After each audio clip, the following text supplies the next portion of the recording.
주기도는 주님께서 가르치신 기도이지요. 오늘부터 살펴보게 되는 이 사도신경. 이 사도신경은 왜 사도신경이라고 말하고 있을까?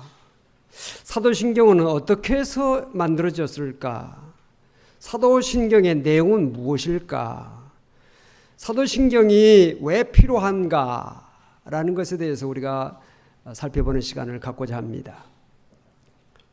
우리가 매주일 사도신경을 하고 있고 또 우리의 삶 속에서 늘 사도신경을 하고 있는데 이 사도신경의 그 의미를 알지 못하고 한다면 중언부언, 의미 없는 그런 사도신경이 되고 말 것입니다. 그러나 그 의미를 우리가 분명히 알고 사도신경을 할 때는 우리에게 큰 은혜와 복이 된다는 사실을 우리는 알아야 할 것입니다. 사도신경의 이름의 기원에 대해서는 역사적으로 알려진 바가 없습니다.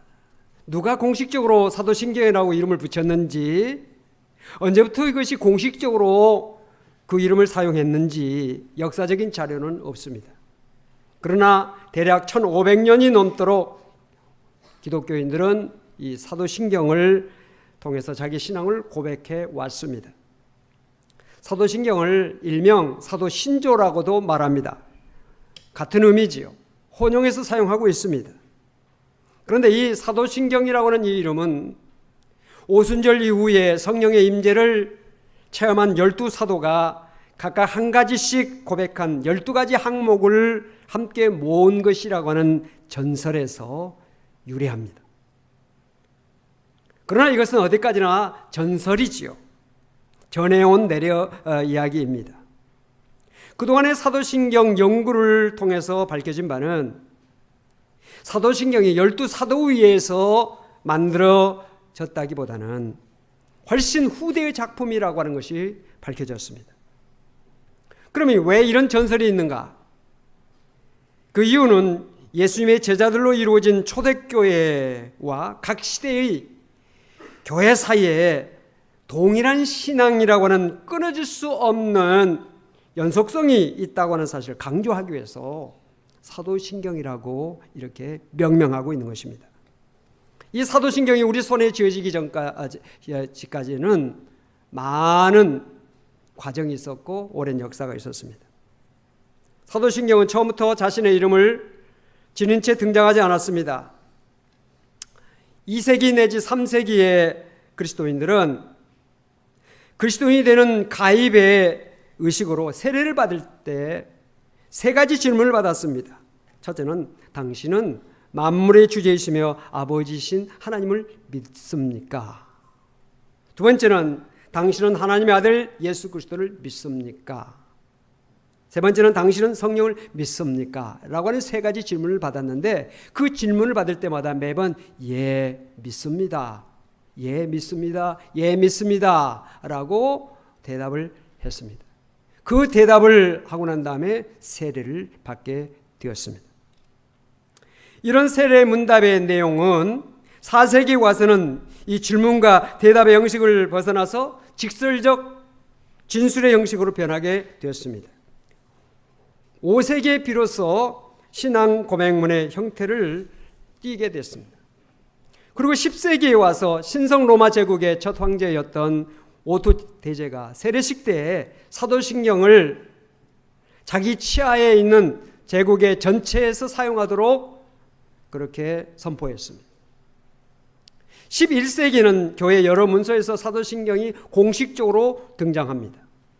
이처럼 사도신경은 오랜 세월 많은 과정을 통해서 다듬어지고 완성되어서 지금은 그리스도교 신앙의 핵심적인 요약으로 가톨릭 교회뿐만 아니라 우리 개신교 교회에서 모두 다 받아들여서 사용하고 있습니다. 물론 조금은 차이가 있지만 대동소이합니다. 종교개혁자 마르틴 루터는 한 설교에서 사도신경이란 마치 꿀벌이 꽃에서 꿀을 채취하듯이 성경 전체의 내용을 모아놓은 것이다. 그렇게 표현을 했습니다. 우리가 사도신경을 외우면서 늘 느끼는 것은 저 구약에서부터 시작해서 요한계시록까지 모든 성서에 나타나는 믿음의 핵심들을 축약한 것이다, 요약한 것이다고 하는 것을 여러분들이 인지하게 될 것입니다. 자, 그렇다면 사도신경을 왜 우리가 해야 되는가? 사도신경을 왜 우리가 해야 되는가에 대한 생각을 할 필요가 있습니다. 우리는 하나님의 부르심을 받은 성도입니다. 교회라고는 말 자체는 헬라어로 에클레시아라고 하는데 그 뜻은 하나님의 부르심을 받은 성도들의 모임이란 뜻입니다.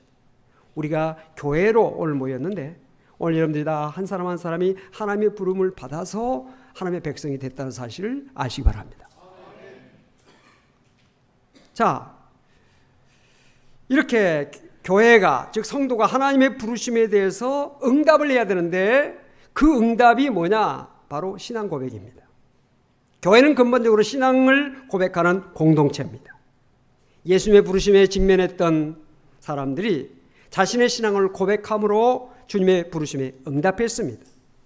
따라서 신앙 고백은 모든 그리스도인들의 삶의 가장 핵심적 자세입니다. 즉 우리 예수 믿는 사람이라고 한다면 반드시 신앙 고백이 있어야 한다는 사실이에요. 신앙 고백이 없는 성도라 할 수 없어요. 반드시 내가 믿는 것을 가지고 있어야 성도라고 할 수 있다는 것이죠. 이러한 신앙 고백은 1차적으로는 주님 앞에 해야 되고 그 다음에는 모든 사람들 앞에서 공개적으로 해야 한다는 것입니다. 신앙 고백은 나와 주님과의 관계뿐만 아니라 그 고백을 공유하는 신앙의 공동체와도 관련이 되는 것입니다. 그래서 주님은 마태복음 10장 32절 33절에서 사람들 앞에서 믿음을 시인하라고 말씀하고 있습니다. 누구든지 사람 앞에서 나를 시인하면 나도 하늘에 계신 내 아버지 앞에서 그를 시인할 것이요, 누구든지 사람 앞에서 나를 부인하면 나도 하늘에 계신 내 아버지 앞에서 그를 부인하리라. 사람 앞에서 믿음을 시인해야 한다는 거예요. 직장에서, 가정에서, 일터에서, 사회에서 사람들 앞에서 우리의 신앙을 고백해야 돼요. 그것이 주님께서 원하신 것입니다. 그동안 여러분들이 사람들 앞에서 신앙을 고백하지 못했다면 신앙을 고백하는, 주님의 말씀에 순종하는 성도가 되시기를 바랍니다.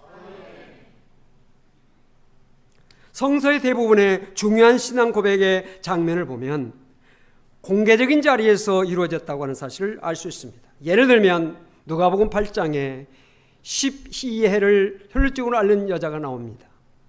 12해 동안 혈루증으로 고생하던 이 여인, 많은 의원들에게 고침을 받고자 했지만 고침을 받을 수가 없었어.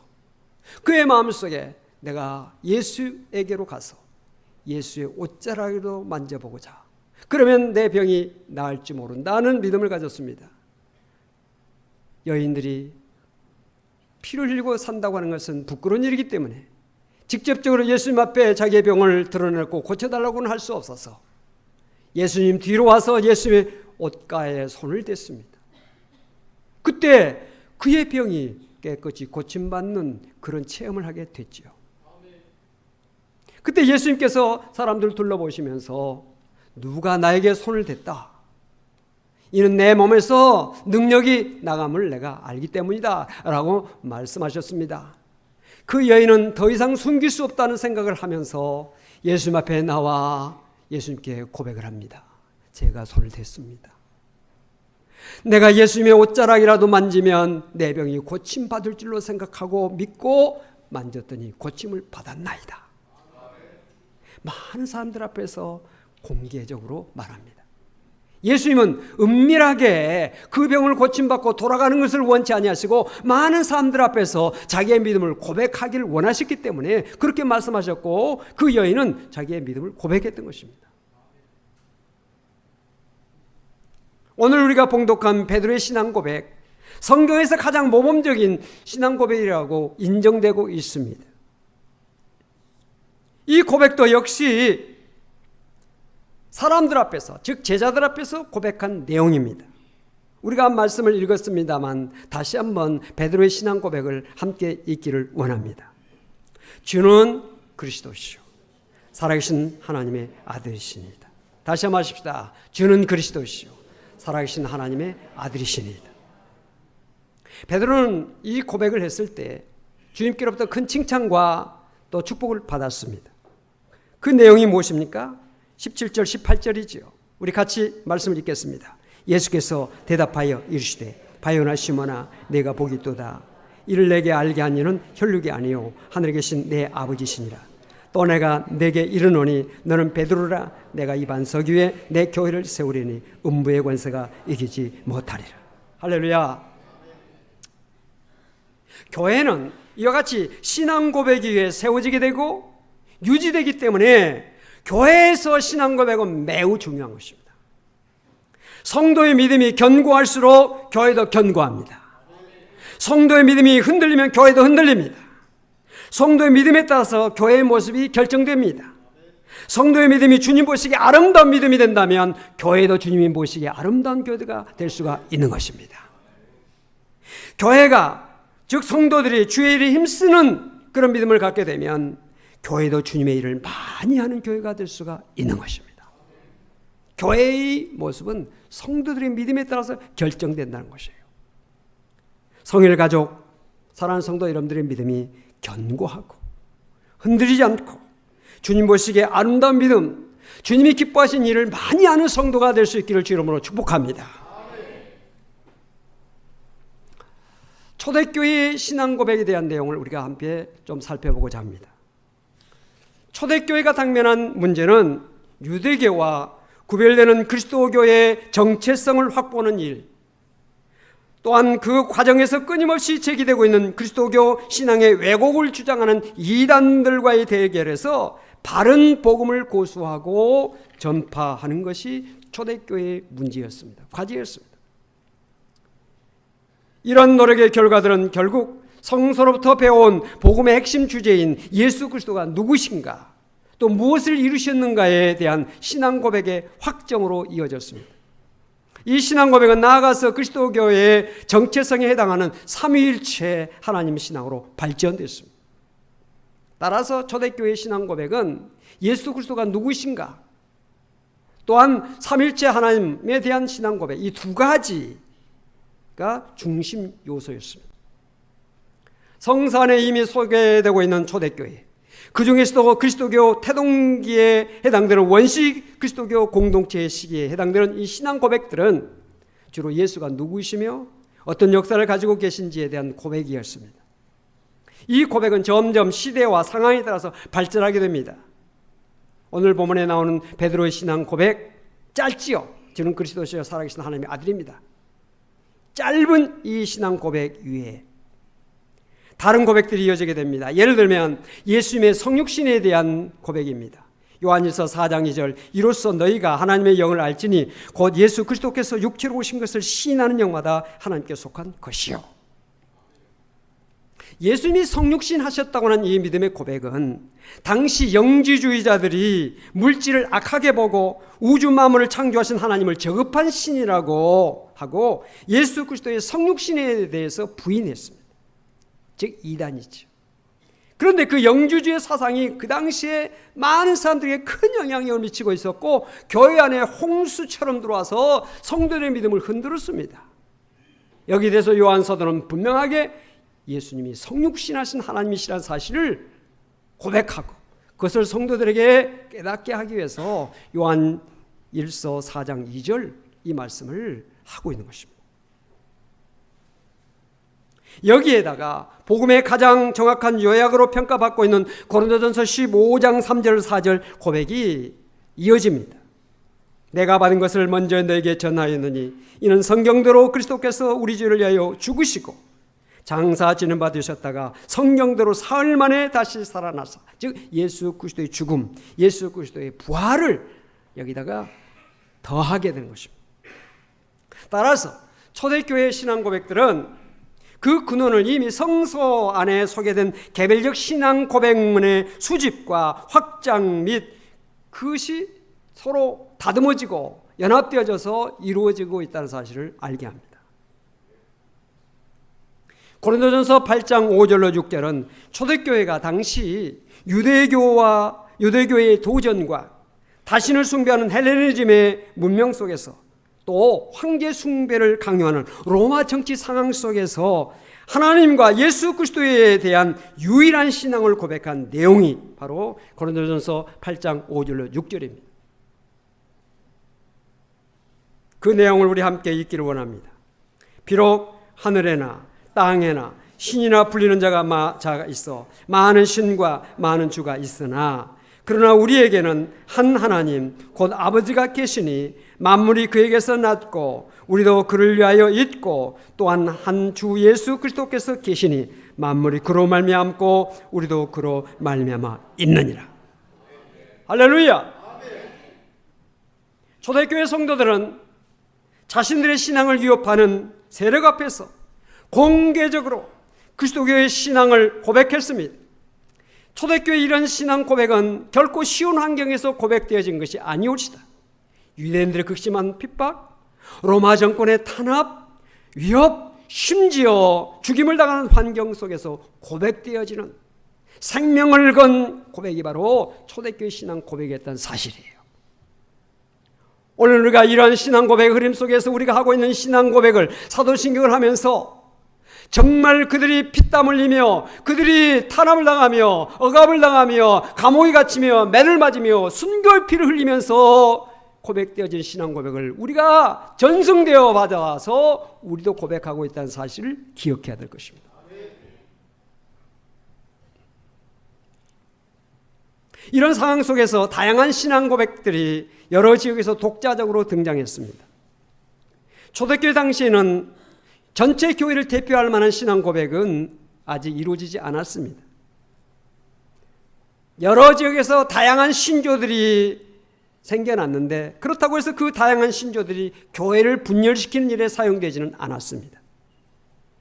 신약 성경에서 이미 언급된 예수를 주로 고백하는 핵심적 내용에 간단한 복음의 내용들이 첨가됨으로써 확장된 형태를 지니게 된 다양한 신조들, 오히려 초대교회의 신앙적 자산을 풍부하게 해주었다고 볼 수가 있습니다. 이런 상황 속에서 교회를 대표하는 신조들이 등장하게 됩니다. 초대교회를 대표하는 세 가지 신앙 고백문이 있습니다. 첫째는 사도신경이고, 두 번째는 니케아 콘스탄티노플 신조, 세 번째는 아타나시우스 신조. 이 세 가지 신조입니다. 이들 신조들은 각각 독특한 특징을 가지고 있습니다. 사도신경은 아까 초반에서 말씀드렸듯이 세례자 예비 교육을 위한 용도로 쓰였던 요리문답적 성격이 강합니다. 니케아 콘스탄티노플 신조는 예배시에 사용되어진 예전적 성격이 강했습니다. 아타나시우스 신조는 예배시 사용된 예전적 성격과 이단들에 대한 경계 성격을 지닌 교리적 특성이 강했습니다. 이렇게 신조는 시대와 환경과 용도에 따라서 다양한 모습으로 나타났습니다. 우리가 집중해서 보려고 하는 것은 이 가운데서 사도신경이죠. 우리가 늘 하고 있는 이 사도신경은 어떻게 해서 생겼으며 그 의미는 무엇이고 왜 해야 되는가. 사도신경의 구조를 보면 전체가 세 부분으로 되어 있습니다. 성령에 대한 부분, 성자에 대한 부분, 성령에 대한 부분. 이 세 가지 부분에 그곳에 12가지의 문장이 들어가 있습니다. 이 세례 문답으로 쓰여졌던 이 사도신경은 마태복음 28장 19절에 아버지와 아들과 성령의 이름으로 세례를 주라라고 하는 그 명령대로 세례 문형이 그대로 이것이 신조로 발전되었어요. 사도신경은 삼위일체 하나님에 대한 신앙을 차례로 고백하는 구조로 되어 있다고 말씀드렸습니다. 성부는 창조, 성자는 구속, 성령은 성화. 삼위일체가 하나님의 인격으로 서로 배타적으로 각자의 사역을 담당하는 것은 아닙니다. 성자와 성령의 근원으로서 성부 하나님이 창조를 주관하셨고 성자와 성령도 거기에 사역에 동참합니다. 성육신하시고 십자가 달려 구속의 사역을 완수하신 분은 성자이지만 구속의 사역을 위해 성자를 파송하신 분은 성부, 또한 성령은 구속의 사역의 완성을 함께 이루신 분으로 참여하게 됩니다. 교회를 세우시고 성도들을 거룩한 삶으로, 즉 성화된 삶으로 이끌으시고 구속의 사건을 감동으로 전해주시는 분은 성령이시지만 창조와 구속 없이 성화는 불가능한 것입니다. 즉 성부, 성자, 성령 이 삼위일체 하나님은 서로 합력하여 하나님의 역사를 이루신다는 것을 우리에게 알게 합니다. 사도신경에는 믿습니다라고 하는 말이 이어지고 있죠. 우리가 전능하사 천지를 만드신 하나님 아버지를 내가 믿사오며, 믿음이 나옵니다. 그 아들 우리 주 예수 그리스도를 내가 믿사오니, 즉 믿음으로 이어지고 있습니다. 그런데 이 믿음은 단지 성부, 성자, 성령을 하나님의 인식적으로 아는 것이 아니라 그분들의 사역까지 믿음으로 고백하고 있는 것입니다. 예를 들면 나는 우리 주 예수 그리스도를 믿습니다 라고 하는 그 고백뿐만 아니라 그분이 성녀로 잉태된 것, 그분이 동정녀 마리아에게서 나신 것, 십자가 달려 죽으신 것, 부활하신 것, 하늘로 승천하신 것, 다시 재림하신 것을 믿고 고백하고 있는 것이 포함되어 있다는 사실이에요. 이와 같이 사도신경은 예수님 당시부터 초대교회와 중세교회를 거쳐서 오늘까지 성도들의 믿음의 고백을 고백하고 있습니다. 다음 주부터는 사도신경의 내용을 구체적으로 좀 살펴보면서 우리의 믿음이 더욱더 굳건한 믿음, 하나님께서 보시기에 아름다운 믿음, 우리의 교회가 더욱더 든든히 세워지는 사도신경의 그 나타난 믿음을 우리가 다시 한번 마음속에 간직하고 그 믿음에 굳게 설 수 있기를 바랍니다. 기도하십시다. 하나님, 오늘 사도신경에 대한 말씀을 나눴습니다. 우리가 늘 하고 있는 사도신경을 의미 없게 하는 자가 한 사람도 없게 하시고 정말 믿음으로 고백하는 우리의 신앙 고백이 되게 하셔서 우리의 믿음이 하나님께서 보시기에 아름다운 믿음, 하나님께서 원하시는 역사를 이루는 믿음, 이 땅의 교회들을 더욱더 굳게 하여 하나님 나라가 이 땅에 이루어지는 일에 귀한 밑거름이 되어지는 믿음이 될 수 있도록 은혜를 베풀어 주시옵소서. 우리 사랑하는 성도들 한 사람 한 사람 믿음을 더해 주시고 우리 하나님께서 한 사람 한 사람을 은혜를 내려주시고 복을 주셔서 영육간에 강건하고 하나님의 영광 크게 나타내는 우리 모든 성도가 되게 하여 주시옵소서. 이 땅의 교회들이 믿음에 더욱더 바로 서는, 말씀에 바로 서는, 성령의 인도함을 온전히 받는 교회들이 다 될 수 있도록 축복하여 주시옵소서. 예수 그리스도로 간절히 기도하옵나이다. 아멘.